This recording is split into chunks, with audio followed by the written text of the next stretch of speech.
আমি কনস্ট্রাকটিভ আলোচনা করতে চাই। আমি আপনার একটা পয়েন্টকে খুব এমফেসাইজ দিব, সেই পয়েন্টটা হলো যে বিএনপি বড় রাজনৈতিক দল, সমাজে যারা চোর বাটপার বদমাইশ আছে তারা সবাই বিএনপি করতে চায়। কেন চায়? কারণ বিএনপি ক্ষমতার কাছাকাছি বলে মনে করে। এটা বিএনপির দোষ না, এটা আমি এগ্রি করি, আপনার এই পয়েন্ট আমি 100% এগ্রি করি। এই লুটপাট করা লোকেরা ওনার পার্টিতে যাবে না, কারণ ছোট। মান্নাভাইয়ের পার্টিতে যাবে না, ছোট, কিন্তু বিএনপিতে যাবে, এগ্রি করি। কিন্তু পয়েন্ট হলো এটা তো বিএনপির জন্য লায়াবিলিটিস। তাহলে আমাদের একটা সিস্টেম তৈরি করতে হবে বিএনপির মধ্যে, যেই সিস্টেমটা এই রিস্কটাকে মিটিগেট করবে, এইটাকে কমায় নিয়ে আসবে। এই লোকেরা যাতে এসে করাপশন না করতে পারে, সন্ত্রাস না করতে পারে, আমি সেটাকে ডেভেলপ করব। তাহলে আমি কিভাবে করব সেই প্রশ্নটা আপনার তুলতে হবে। তো এখন পর্যন্ত আমরা যদি দেখি যে আপনার পার্টি বহিষ্কার করতেছে, এটা হলো একটা পদ্ধতি আপনারা ফলো করতেছেন, কিন্তু এই পদ্ধতি কাজ করতেছে না। আজকে যে ঘটনাটা ঘটলো মিডফোর্টে, আমার বোধ হয় যে আপনার পার্টির should come to a conclusion. আমি একটু শেষ করি, এই লাইনটা শেষ করি। লাইনটা সেটা হলো বিএনপি এছাড়া কি করতে পারে? বিএনপি কি মারতে পারে? বিএনপি কি জেলে দিতে পারে? বিএনপি এছাড়া কিছুই করার নাই, তার বাড়ি ঘর দখল করতে পারে। আমি খুব স্পেসিফিকলি বলি কি করতে পারে। আমি আপনাকে প্রথম পয়েন্ট বলি, আপনি 4000 লোককে বহিষ্কার করছেন, তাদেরকে কি পার্মানেন্টলি বহিষ্কার করছেন? তারা কি আবার পার্টিতে আসবে? এখন থেকে তাই করা। আমি শেষ করি। তাহলে আপনাকে যেটা করতে হবে, প্রথমত আপনার একটা দলীয় ইনভেস্টিগেশন লাগবে। সেই ইনভেস্টিগেশন আপনি ক্যাটাগরি করবেন। যদি অফেন্স এ ক্যাটাগরিতে যায়, ক্যাপিটাল অফেন্স হয়, এই লোককে আপনি কোনোদিন আপনার দলের কোনো পজিশন দিবেন না, কোনোদিন তারে মনোনয়ন দিবেন না, কোনোদিন কোন পজিশনে আপনার দল থেকে সে টেকনোক্র্যাটে যাবে না। ক্লিয়ারলি বলেন প্রথমে। কিন্তু কেবল কি সেই লোক যে তাকে রিক্রুট করলো টাকার বিনিময়ে তাকে ধরবেন না? আমি নিচ থেকে শুরু করি। না রবাদ, আপনি ওখানে পরে যাবেন। তো চুনোপুটি, না আমি নিচ থেকে শুরু করি। টোকা, এদেরকে ধরে কি হবে? আমি নিচ থেকে বড়দেরকে ধরেন। যুব দলের যুগ্ম আহ্বায়ক বোধহয় মহানগরী, উনি চুনোপুটি না। আমি নিচ থেকে শুরু করি। আওয়ামী লীগের সময় ওটা ওই এরিয়া বেস হতে পারে না, কিন্তু আপনি ওখান থেকে শুরু করেন, চুনোপুটি দিয়ে শুরু করেন। That will give a signal. আমি প্রথম, আপনি তো বলছেন আপনার দলের কি করার আছে, আমি প্রথম বলছি চুনোপুটিকে আজীবন বহিষ্কার করেছে, কিন্তু কথা হলো কে তাকে রিক্রুট করলো, এটা ডাক্তার জাহিদ বলেছে, সেই প্রশ্নের উত্তর কিন্তু আমরা পাই না। আপনি এটা করতে থাকেন, কেউ না কেউ একটা টেবিলের নিচে আন্ডারহ্যান্ড ডিলিংস হয়েছে টাকা পয়সা নিয়ে। না পলিটিক্যাল পার্টি এটা করে না।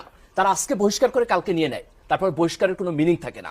আজকে বিএনপি এটা বলুক স্পষ্টভাবে যে আমরা ক্যাপিটাল অফেন্সে কাউকে বহিষ্কার করলে তারে আমি আর কোনোদিন পার্টিতে নিব না, ইম্প্যাক্ট পড়বে। Point number 1। পয়েন্ট নাম্বার 2, আপনার পার্টির লিডারশিপ রিবিল্ড করতে হবে।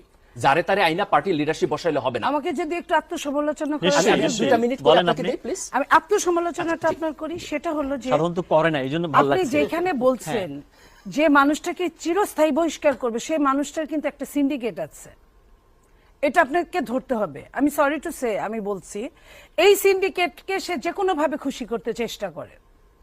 এই সিন্ডিকেট যতদিন থাকবে ওই মানুষকে ততদিন তা তুলবে। আপনার এই ফর্মুলা এখানে, এটা আপনার আমেরিকার ইউনিভার্সিটি না। Sorry to say. No no মনিয়াপা, আমি খুব স্পষ্টভাবে বলি, লুটপাটকারী যাতে না হতে পারে। মনিয়াপা, কিছু পারবেন না। জুলাইয়ের পরে আজকে বাংলাদেশ এমন একটা জায়গায় দাঁড়িয়েছে, এই ট্র্যাডিশনাল চিন্তার বাইরে আইসা আপনার পার্টির 2-4 জন leader with the leadership of Tarique Rahman should stand. এই রাজনীতি আমরা করব না, এই সিন্ডিকেট আমি কেয়ার করি না, আমি বাদ দেব। আমার দলের ক্ষতি হবে, হবে, আমি একটা রিফরমেশন পিরিয়ডের মধ্যে দিয়ে যাব। এই দেশের তরুণরা, এই দেশের জনগণ আমাকে সাপোর্ট করবে। সাহস করে এটা যদি ব্রেক করে এই লিডারশিপ আপনি গ্রো করতে না পারেন, কোনোদিন আপনার পার্টি ভালো হবে না, কোনোদিন হবে না। আজকে দিস ইজ দ্য টাইম। চিন্তা করেন যে আমরা যে সমস্ত গার্বেজ রাজনীতি করছি গত 10, 15, 20 বছর এই দেশে, 91 পরে আর করব না। Let us stand for that. আমি তো আপনার পার্টির লোক না, কিন্তু আমি দ্বিধাহীনভাবে স্বীকার করি যে আপনার পার্টির এটা প্রবলেম, এটা আপনার দোষ না যে করাপ্ট লোকের আসে। আপনিও আজকে দাঁড়ায় বলেন যে এটা আমার প্রবলেম, আমি এটা সলভ করব। আমি আপনাকে রাজনৈতিকভাবে অ্যাটাক করবো না, আমরা দেশের জন্য একসাথে করি।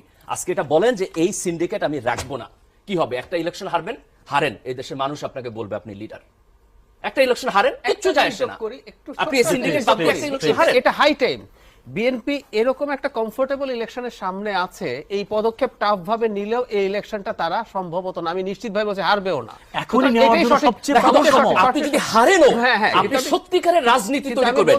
ইলেক্টেড হয়ে গভর্নমেন্টে যাওয়া এক জিনিস, আর মানুষের রাজনীতি তৈরি করা আরেক জিনিস। ডক্টর মির্জা গালিব করণীয় যদি বলেন, আচ্ছা আমি পয়েন্ট আকারে খুব বেশি ন্যারেট করা দরকার, সমস্যার উপলব্ধি আমাদের হয়েছে, মানে প্রিসাইসলি দেখেছি। দেখেন, করণীয় প্রথম জায়গাটা হলো যে এই প্রবলেমটাকে একটু মানে দলীয় কনফ্লিক্টিং জায়গা থেকে না দেখে আমাদের একটু জাতীয়ভাবে দেখা উচিত। একটু যেমন canvas টা ধরেন যে বড় করতে বিএনপির হবে। প্রবলেম, এটাকে শুধু বিএনপির প্রবলেম না, আমি আমার পলিটিক্যাল ইনস্টিটিউশনের প্রবলেম হিসেবে দেখতে চাই। যে কারণে দেখেন আমি কিন্তু এগ্রি করছি। ঠিক একইভাবে ধরেন এনসিপি এখন তরুণরা রাজনীতি করতেছে, আমি মনে করি মনে আপনাদের খুশি হওয়া উচিত। ওদের যদি অফিস না থাকে একটা অফিস ওদেরকে দিয়ে দেওয়া উচিত বড় পার্টি হিসেবে, রাজনীতি করুক, ইয়াং ছেলেপান আসুক, তারা নতুন স্বপ্ন দেখতেছে। এটা এত কনফ্লিক্টিং করেন না, আমাদের আরো রাজনৈতিক দল লাগবে, আরো ভালো রাজনীতিবিদ লাগবে। এই ইয়াং জেনারেশনকে আমরা উঠে আসতে দেই, আমাদের দেশের ভালো হবে। তো প্রথম পয়েন্ট হলো এটাকে একটা জাতীয় ঐক্যের জায়গা থেকে দেখতে হবে। এই যে আমরা পার্টি টু পার্টি কনফ্লিক্টে দেখতেছি না, এভাবে আমরা প্রবলেমটা সলভ Minimum করতে ঐক্য পারবো তো নাই আমাদের না। political মিনিমাম party, minimum এখানে ঐক্য আমাদের নাই। অ্যাপ্রোচ চেঞ্জ করতে হবে, পয়েন্ট নাম্বার 1। দ্বিতীয় হলো সংস্কারকে আমাদের দুইটা ভাগে বুঝতে হবে। একটা হলো যে একটা দীর্ঘমেয়াদী সংস্কার আছে, ধরেন আপনি পুলিশকে কিভাবে আরো অ্যাকাউন্টেবল করবেন, তারপর হচ্ছে আমলাতন্ত্রকে কিভাবে অ্যাকাউন্টেবল করবেন, এটা 1 বছরের কাজ না, এটা একটা লম্বা সময়ের। কিন্তু কিছু কিছু সংস্কার আছে যেটা এখন টাইম বাউন্ড, আমরা খুব কুইকলি করে ফেলতে পারি। যেমন আপনি বলেছেন যে খুব সম্ভবত এই যে পিএসসির ছিলেন সাদাত সাহেবকে কোট করে বলেছেন, এবং আকবর আলী খানকে কোট করে বলেছেন যে আমাদের প্রাইম মিনিস্টারের হাতে পাওয়ারটা খুব বেশি। তার মানে আমাদের একটা কনস্টিটিউশনাল রিফর্ম দরকার, যেখানে নির্বাহী বিভাগ আপনার সংসদ এবং বিচার বিভাগ দ্বারা কিছুটা ব্যালেন্সড হবে।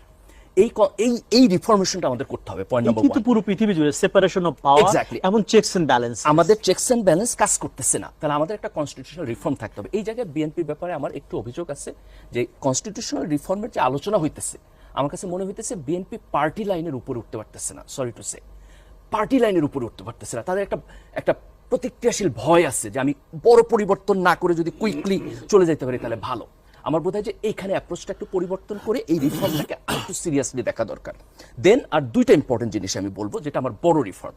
একটা হলো যে পার্টির স্ট্রাকচারের মধ্যে আপনার লিডার কিভাবে হয়, আপনার পার্টির মেম্বারশিপ কিভাবে হয়, তারা চাঁদা কিভাবে দেয়, টাকাটা কিভাবে মানে খরচ হয়। পার্টির অভ্যন্তরে একটা গণতন্ত্রের চর্চা থাকতে Exactly. হবে, সেটা কিন্তু এটা মিসিং লাগবেই। আমাদের পলিটিক্যাল পার্টির মধ্যে এটা- মিসিং এটা লাগবেই। যেমন উন্নত দেশে আপনার প্রাইমারির মাধ্যমে তার পার্টির ক্যান্ডিডেট ঠিক হয়, আমাদের এখানে আমরা সারা জীবন মনোনয়ন বাণিজ্যের কথা শুনতেছি। তাহলে পলিটিক্যাল কাউন্সিল হয় না। পলিটিক্যাল পার্টির অভ্যন্তরে গণতান্ত্রিক প্রক্রিয়াকে আপহোল্ড না কইরা